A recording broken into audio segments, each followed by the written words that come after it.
Hello and welcome to our Safeguarding Children with SEND podcast series. I am your host and founder of About Safeguarding, Madeline Dunkley, and today we are speaking to Nicola Holland. Good afternoon, Nicola.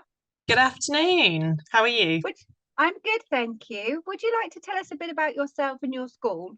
Yes, so I work at Billing Brook School in Northampton. We are an all-age special needs school, and we have around 252 students currently on roll. I'm the assistant head teacher here. I started, about 14 years ago now as an NQT, is what they were called back then, and have remained ever since. So it is a fabulous place to work, ever changing, as you can imagine.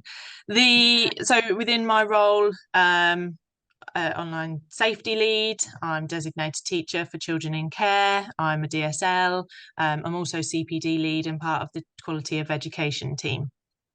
My goodness, lot of roles. Yes. I think that just comes with education.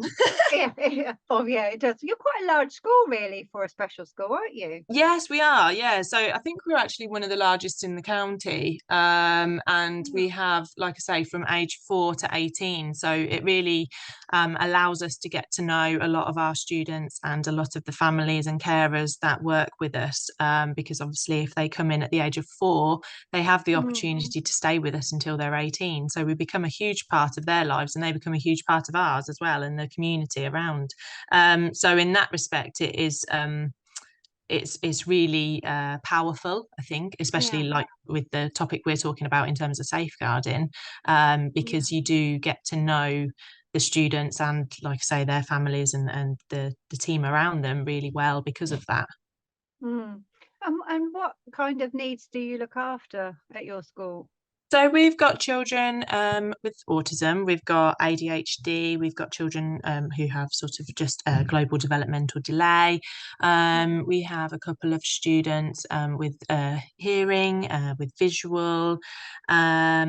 We have children who have Down syndrome. So a broad spectrum of abilities here. But yeah, a huge sort of bigger percentage of our students are students with autism. Right. And you said earlier that you are an online safety lead. So how do you keep or teach the children with SEND needs? How do you teach them to keep safe online? Yeah, so I've recently did a big talk about this as part of Online Safety Day for the county, and it was really interesting for myself to sort of really think about how we do this. There are so many pull factors that we have to consider when we're thinking of our students with special educational needs when they're actually thinking about wanting to be online. You know, their desire to connect. They've got so many opportunities to connect with people, and they can sort of be someone else if they want to. They can, you know, there's that limited opportunity to judge a book by its cover, for example. But also if they're non-speaking, you know, their communication is opened up so much by being online because they can type, they can send a GIF, they can send a meme, you know, they don't have to use their voice to communicate. So in terms of those pull factors, it's massive. But the ways in which we support them with this is really particularly for the communication side, we would obviously offer and encourage social opportunities as much as we can within those real life situations. So really trying to explore the clubs that are out there for them to work with. We would try to get them to have visual checklists, so they may have visual prompts. So we're developing a range of these visual checklists. So some are credit card size, for example, so that they could go in their phone. Some are a strip that sits on their iPad. Some are big and they can be next to their laptop at home, because we understand that the students are not just going to be using technology on a laptop. They are not going to be sat down there. So they need to have these sort of little messages, these subliminal messages, the little parrot on their shoulder, let's say, wherever they're using technology. So we've got to make the resources that support them accessible no matter where they're at. So we do a lot in terms of practical experiences as well. So a lot of rehearsing. So they may do scenarios, for example. So Yeah. again, one of those pulls about having a voice is that they may want to be part of chats. They may be on Yeah. a game and be part of those conversations, let's say, with other Mm. gamers. So we would really rehearse the way in which they would have that situation. We might provide them with scripts. We might have a social story or a conversation strip to help them with that, and really facilitating in regular sort of time to talk with adults to just make sure that it is part of the daily conversation, really, as if you were to say, oh, how was your day? It's what were you doing, online last night? Did you play on any Yeah. games? Mm. Those sorts of things. um Alongside that, we have a resource which we've just bought into, which is called Natter Hub. Mm. And we're finding that to be a really useful resource with working with our students, because it does allow you to explore, let's say, social media, but in a positive way. So you have the social feed, and staff and students can post on that. They can put images on there. They can like things. They can comment on it. So you can Mm. really present it in a positive way.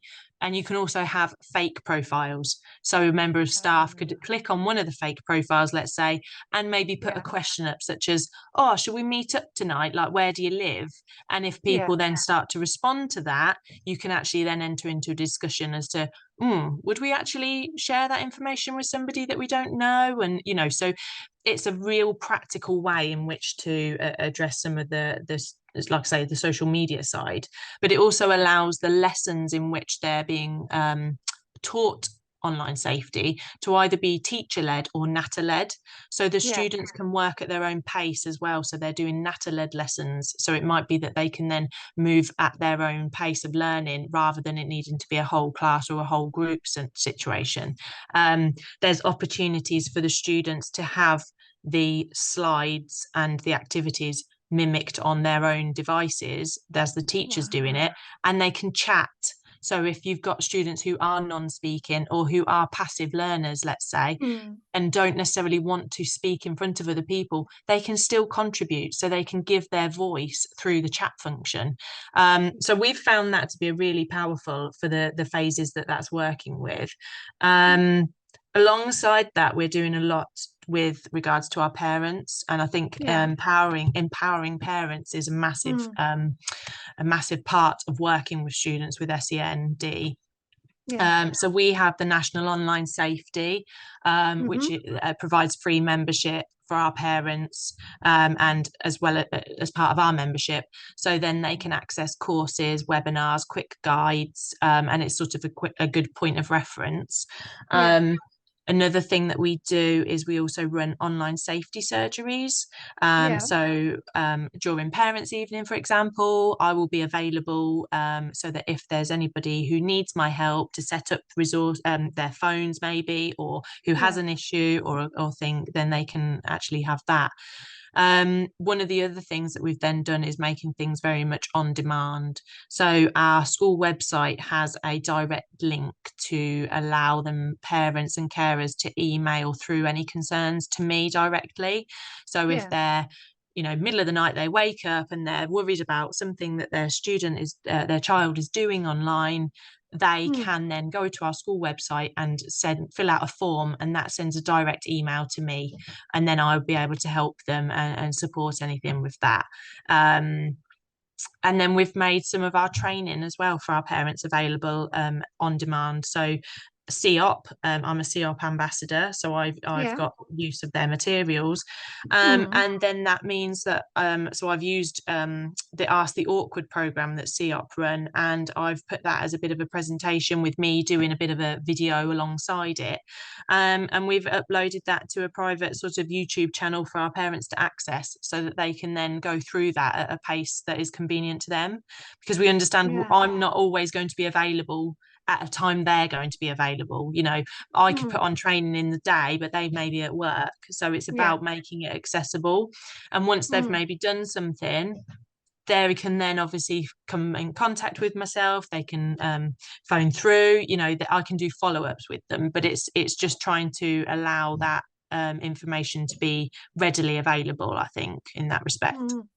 Wow, That's that's just a a couple of the lot. ways. A Yeah. couple. A couple. I think you do more than most schools. That's amazing. All Well, those we've good just resources. been awarded again our 360 safe mark, and actually we're the only school in the county and the close vicinity of a big area, let's say, that's actually Yeah. got the 360 safe mark. So that's a big thing, and a credit to Wow. our school and our staff actually for achieving that and working hard to make sure that online safety is a priority for our students.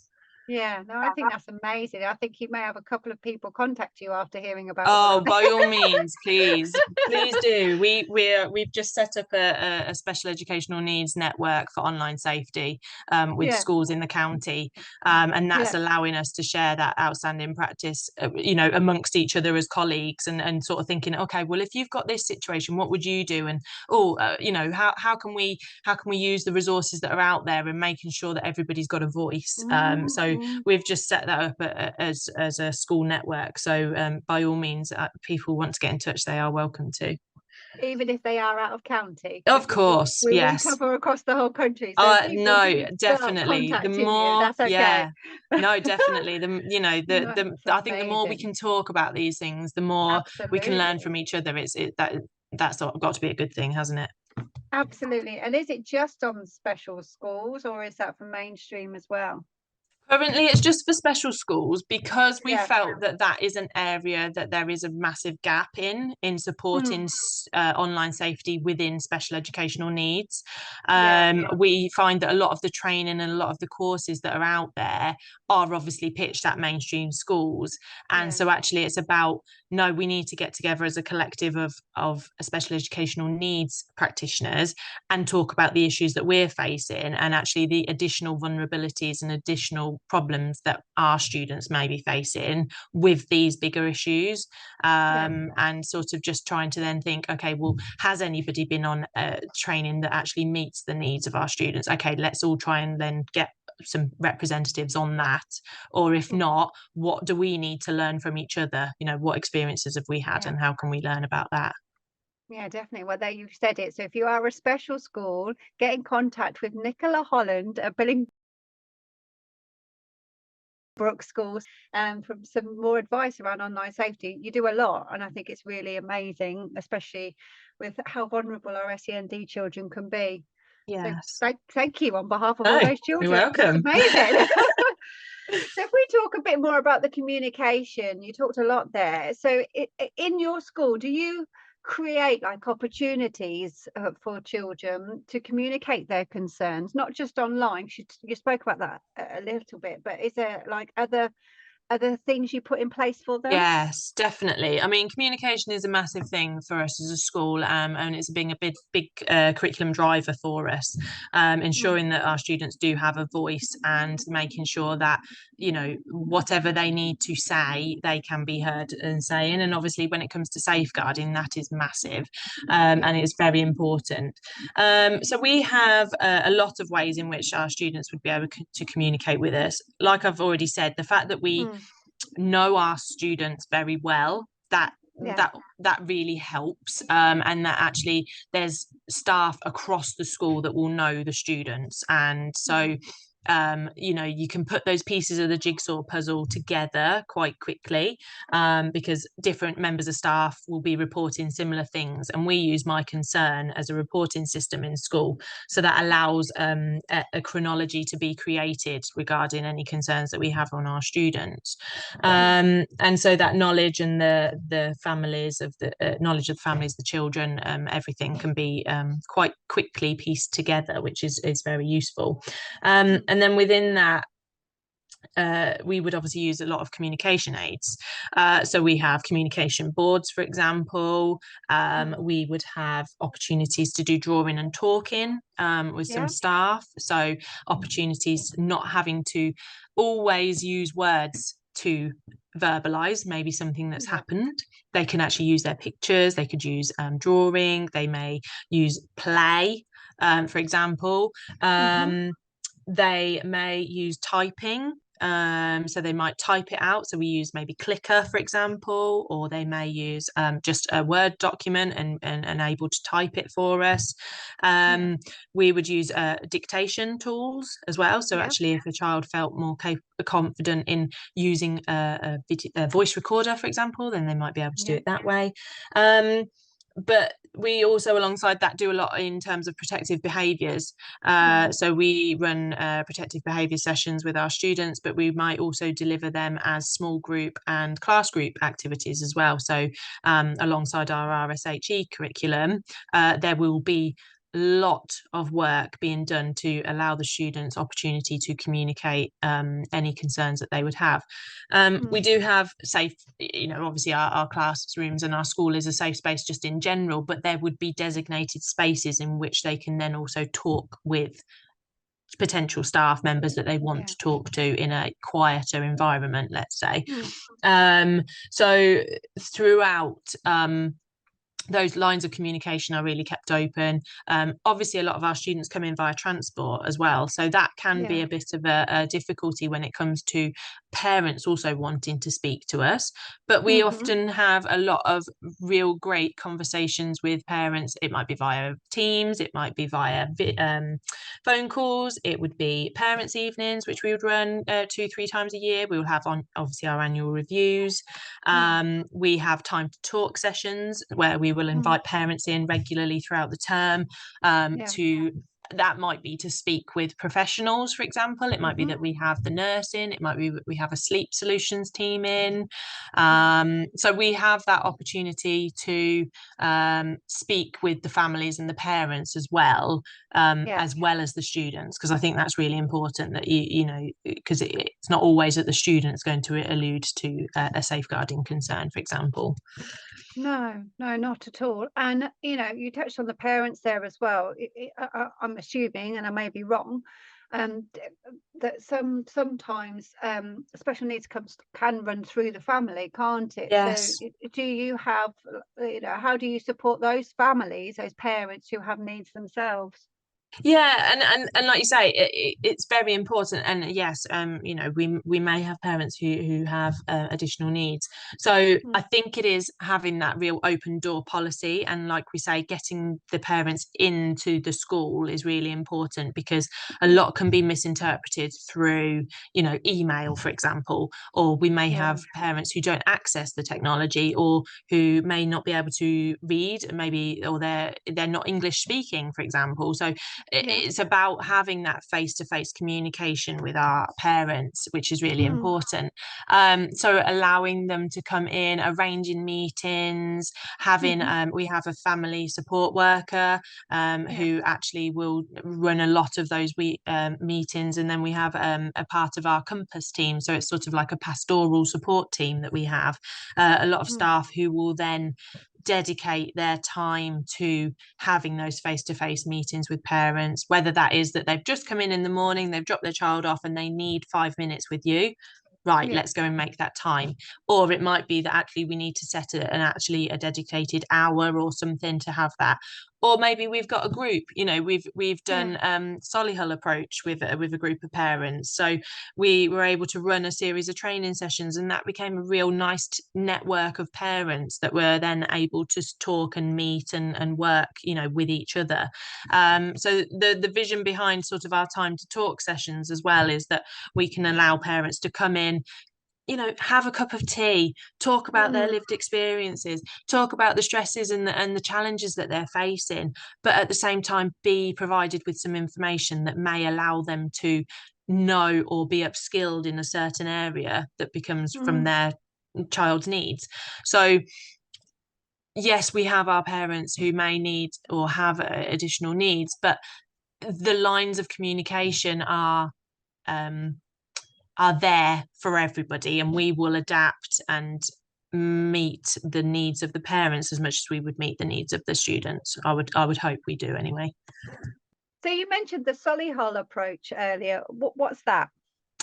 So the Solihull approach, it's really linked with working with families and so the children who might be experiencing feeding, sleeping, toileting, or potentially behaviour difficulties. It was developed in 1996. But it brings together three theories. So you've got containment, reciprocity, and behaviour management. And it's just a way of really thinking about relationships. So it can be done on a one-to-one, it could be done as a group work, but it really tries to improve the children's and parents' emotional relationships and their well-being. So it's a whole series of sessions that can be done within, like I say, within school. We've run it within a group of our parents. Parents have obviously signed up for it because they maybe felt that they would like to know more about this. It was a very, you know, obviously a voluntary process, but it just complements a lot of the practice that we've already got in school, such as that protective behaviours, like we said. Really tries to improve that parent-child communication and their relationship between each other. So real sort of positive ethos that we would hope that we would then see as a result of this.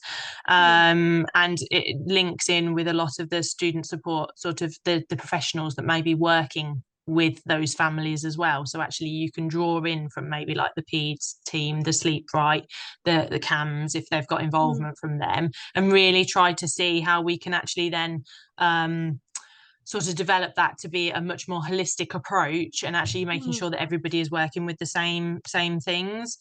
So you tend to have it over a series of weeks, and they would be focusing on such as tuning into your children, really exploring the feelings behind certain things, parenting styles, for example. You might look at what is being communicated through behavior as well, because obviously we know that behavior is a form of communication. So it really breaks down all of those elements and allows the parents to then understand that a little bit better and try to develop, like I say, that relationship to be No, that's great. Thank you. It's very very good, and something which, like I say, we have used with a couple of parents, and hopefully there's opportunity for it to go wider. I think the important thing is that it builds on positive relationships, really. Absolutely. You mentioned earlier about all these different ways where you give opportunities for children to communicate instead of perhaps the traditional way of just talking. And again, for the parents as well. Is that a barrier sometimes when it comes to mass referrals and support, because they haven't necessarily spoken the words that they've got concerns? I mean, this was something that came up in one of the online safety networks. Actually, we were talking about if we're providing our students with communication boards, for example, which are pre-populated, are we then not in a way asking sort of a leading question? You know, we're providing them with words which they may not actively be aware of what they're choosing. For example, they may just be pointing at something and thinking that that means something else. They may not have the ability to behind the vocabulary and matching that with a specific symbol or a picture, for example. So that definitely is something that we have to be mindful of in terms of these mass referrals, and the fact that the evidence or the backing may not be supported by that because it's not through actual spoken language. So we do face barriers in that respect, and I think it's more about actually having then the other pieces of the puzzle, so that you have got that chronology of accounts, or you've got the other logs, let's say, in place that also support what this child is saying. But it can ultimately become, it's a challenge, isn't it, that we have to then overcome. You sort of think, well, actually, I need to be able to provide these students with the voice. They are sharing something with us, but potentially it's then not going to be enough, which really feels really horrible and hard to say that is the case, you know, and that's potentially the issues that we're facing. And I don't necessarily know the answer No. to the situation. I don't know how we would resolve that, but as much as we can, we've obviously then got to be the voice for that child as well. So we've got to put the pieces together. We've got to make sure that whatever they're saying, if we are trusting our gut and we have a feeling that, you know, that is the case, we've got to then provide as much evidence as we possibly can to secure that their safety is paramount, you know, at the end of the day. The So other, really, the most vulnerable children that could be potentially be at the end of abuse, we have to get more evidence for them than, yes, say, a child who doesn't have educational yes, needs. yes. That's really sad. It is definitely. And I think it's also that sometimes the teams who maybe take on the say they take on the concern, for example, an external, their staff may not also be as skilled in working with special educational needs pupils and young adults.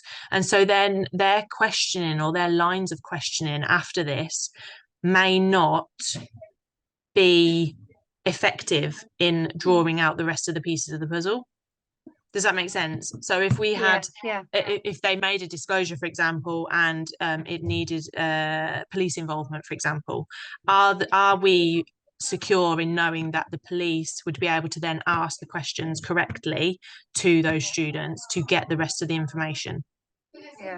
And I And think are they? we're heading in the right direction, but I think there's always still work to be done. I think Yeah, everyone can always upskill, you know, even as staff working in special educational needs for as long as we've been yeah, working, we still need to learn more. So we will yeah. never have all the answers. So I think it's about everybody working together in a real positive way and Mm, sharing those tools across the professionals, because ultimately the child has to come first, and so we yeah, have to make sure that whatever they're saying or wanting to say can be heard. yeah. So what would your advice be then to mainstream schools that have children with SEND needs around safeguarding? What advice would you give them? So my number one would be to obviously making sure that communication, no matter what level of communication, that there is a communication strategy in place for not only with the students but also with the families and the carers that work with them.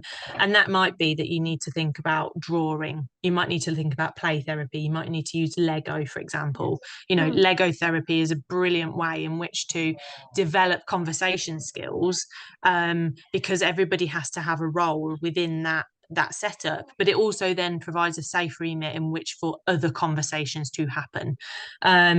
Things like communication boards, text to mm, speech, you know, there's so much in terms of technology now. You can do the read and write, you know, add-ons. You can get the Google extensions that are free. There's a fantastic website that's just come out called Include Edu, so the capital EDU, and that is a mm, framework of inclusive resources. So if you've got a child who has hearing impairments, for example, you can then click on hearing impairments, you can click on what type of software you use in school, and you can find accessibility support. So wow. that, you know, as a way of allowing our students to access things and to have a Mm, voice, that is a great place. I think it's about having trusted adults, creating yeah. calm spaces as well within the school, Mm-hmm, opportunity to discuss these things.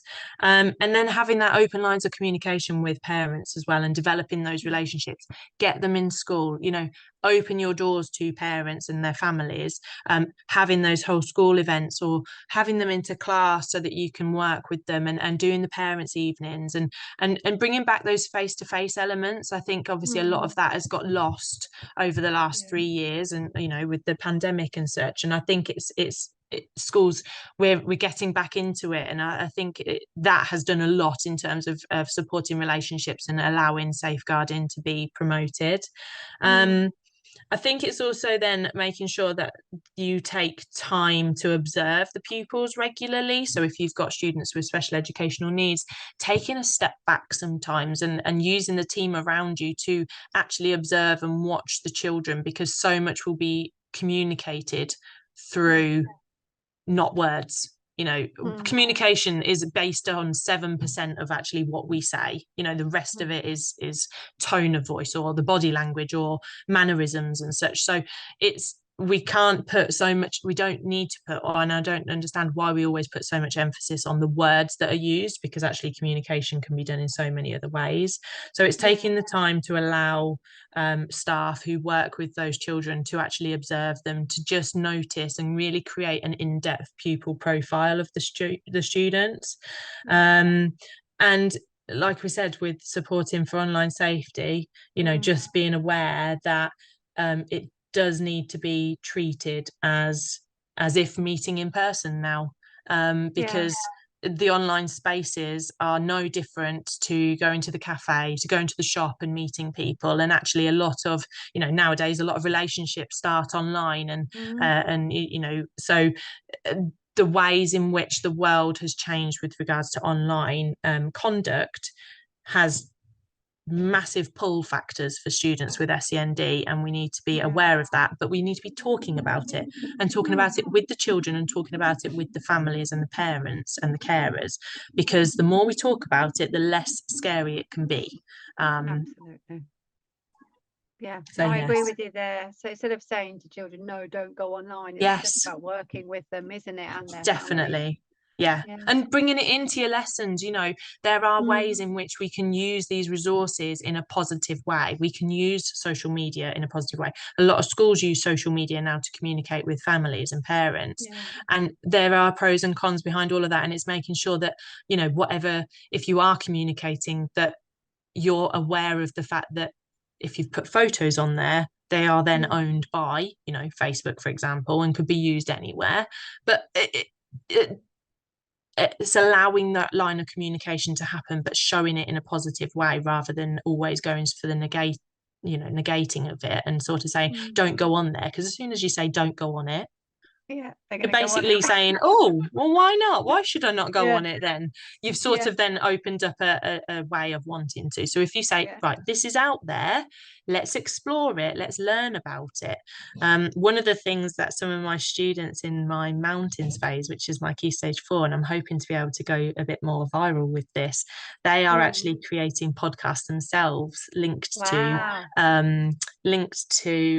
certain things, such as YouTube, for example, or games that they play, and they're actually giving advice, and they're giving ways in which it's being used. And actually I just think that could be such a great resource for other people to learn from, because it's coming from them, you know. And actually schools should be doing that. You know, let's learn from our students. They're the ones that are using it.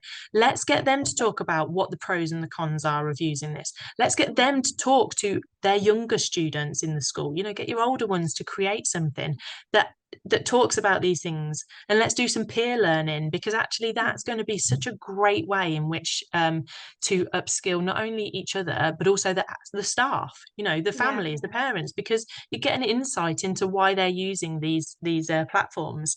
So I'm hoping that that's something we're going to be able to go a bit more. So I might be picking your brains on how to go viral with podcasts. That'll be fine. I'm quite happy to come in and chat with them. They'll be great. Amazing.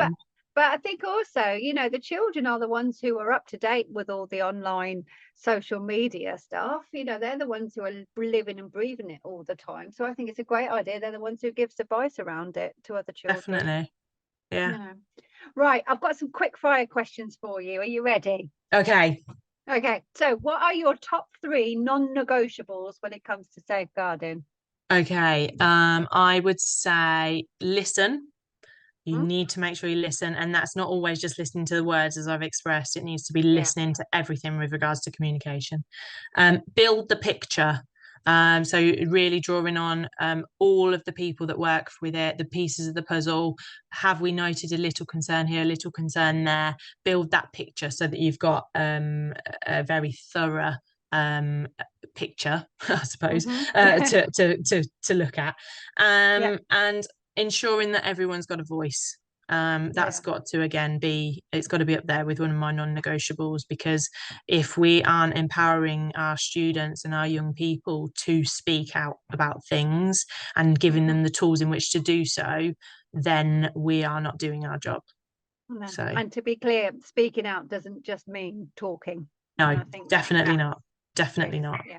And so the last quick fire question I've got for you is, what is the best lesson you've ever learned? And it doesn't have to be about safeguarding. Oh gosh. God, there's been many a great lesson. Even from, I think, some of the worst things that those mistakes that you can potentially make, and you have those lessons and you think, oh my goodness me. Like from my perspective, nothing is ever a bad l- moment. I think you can always Yeah, learn something from everything. yeah. So I would say it's about trusting your instincts, because majority of the time, if you trust your gut, even in a lesson, for example, and you think it's not going as well as you want it to, and you want to switch it up, go for it. Take that risk, with regards to maybe an activity that you want to do, because you're going to be blown away with how much the students are going to be able to do. I can Mm. assure you they will always exceed our expectations, which is what makes this job so amazing. But I do think within that, it's about also then planning for every eventuality, rehearse those situations. And even within safeguarding, we have regular DSL meetings, and we will Mm. like rehearse scenarios. We will think about training, for example, ourselves in certain areas, and we will go through, okay, well, what does this look like, what case study have we got here, and we will pick apart and we will think about lessons learned. So it's sort of planning for those eventualities, and then, like I say, within the classroom, thinking of a scenario A, B, C, and D, because you can Mm. bet your bottom dollar that you will have many a changes that will be made before you actually get into that classroom, and you think, oh Oh yes, yes. that's not exactly how I thought that was going to run, but let's go with it. And yeah, sort of allowing yourself to be adaptable, I think, is Yeah. really important. But yeah, and then enjoy. It's just enjoying it. Embrace the job that we've got. This is such a fantastic opportunity that we have to work with these young people. Like, we are so lucky to be part of their lives. Mm-hmm. And I just think, every day is so different for us. And yes, it is stressful, and yes, it has its pros and it has its cons, let's say, but there are so many more positives that we get. And at the end of every day, you get to go home and know you've made such an impact. It's just, yeah, phenomenal. I think it's the best job in the world. And on that note, thank you so much for sharing all your expertise and all, your knowledge. It's great. And I know a lot of our listeners will appreciate it. So thank you very much for your time today. Thank you. No, thank you for having me. And like I say, if anybody does want to get in touch, then they are welcome to, and you can obviously share my email address. That's fine. That's great. Thank you very much. Thank you. Thank you.